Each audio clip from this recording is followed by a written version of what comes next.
Hi hello everyone, welcome back to my channel పెన్నెం vibes.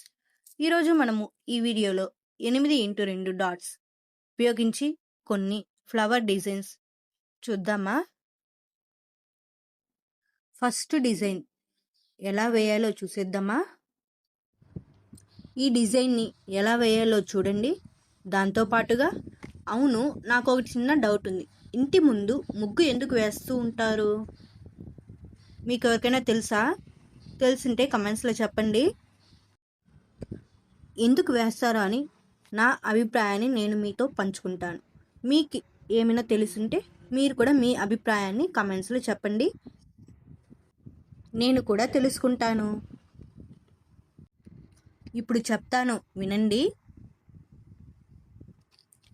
ప్రతి ఉదయం తల కడిగి చేతిలో చాకీ పట్టుకుని బయటికి అడుగు పెడితే మొదటి పని ఏమిటి?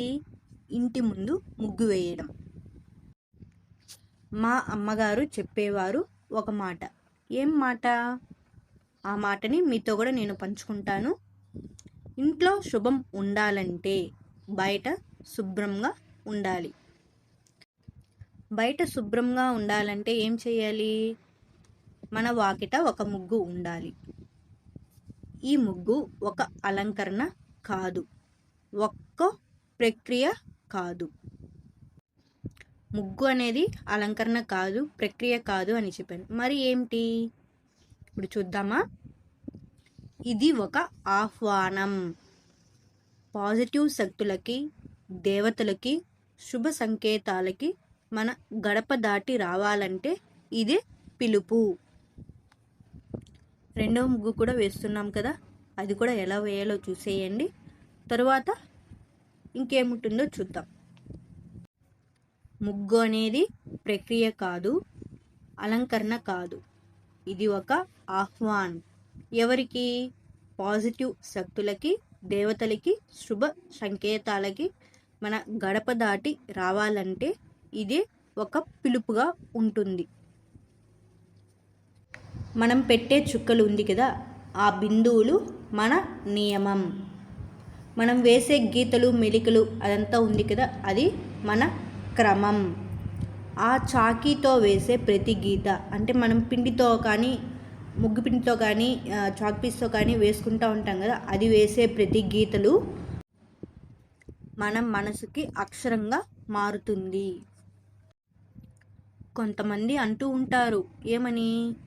ఇవన్నీ పాతకాలపు విషయాలు కదా అని. కానీ అది పాత కథలే, మన జీవితం వరకు కలిసే మూలలు కాదా? మన పాతకాలంలో చేసేవన్నీ ఇప్పుడు కూడా చేసుకుంటూనే ఉన్నాం కదా. నేడు నేను వేసే ఈ ముగ్గు మా నాన్నగారి జ్ఞాపకం. రేపు నా కూతురు వేయగలిగితే అదే నా నిజమైన సంప్రదాయం. ఈ ముగ్గులను మనం ఇప్పుడు వేస్తున్నాం. ముందు కాలంలో మన అమ్మమ్మలు కానీ, నానమ్మలు కానీ వేసి ఉంటారు.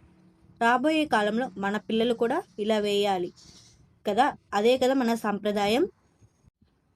అందుకే ప్రతిరోజు ఒక బిందువు నా గొప్ప ఆరాధన, ఒక ముగ్గు నా గౌరవం, ఒక చాకీ నా గర్వం. ఇది నా సాంప్రదాయ కథ. ఇలాంటి కథలతో కూడిన మరిన్ని డిజైన్ల కోసం నా ఛానల్ని లైక్ చేయండి, షేర్ చేయండి అండ్ సబ్స్క్రైబ్ చేసుకోండి. Thank you all.